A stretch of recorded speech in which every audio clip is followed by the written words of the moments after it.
Hello mga kaginahan, for today's video, meron na naman tayong bagong aalagaan dito sa garden, which is yung red humalomena na may taas na 10 inches bulb.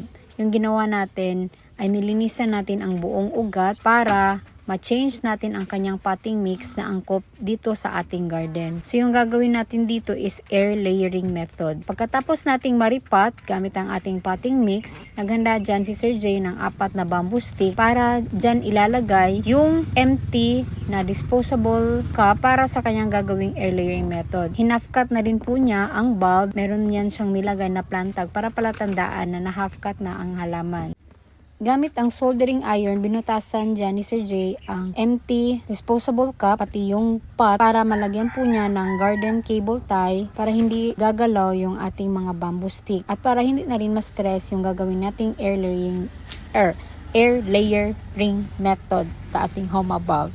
Kung makikita nyo po kanina mga kaginhan, yung dalawang suloy ng ating home bulb ay tinanggal na po yun siya ni Sir Jay at naitanim na po niya yun.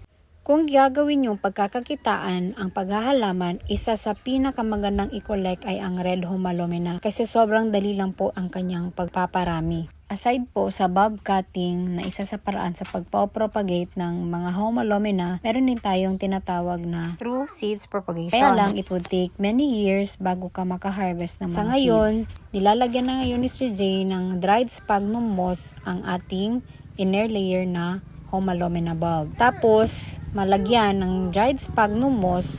Syempre, didiligan natin yan para hydrated yung ating halaman. At eto na siya. Today is June 13. Halos hindi na po umabot ng 1 month yung ating ginawang air layer. As you can see, sobrang dami na po ng kanyang ugat.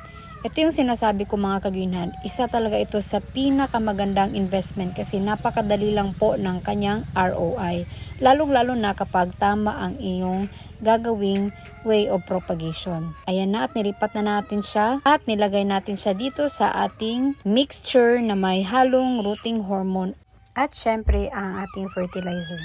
Salamat po sa panunood mga kaginhan. Till next video. Bye!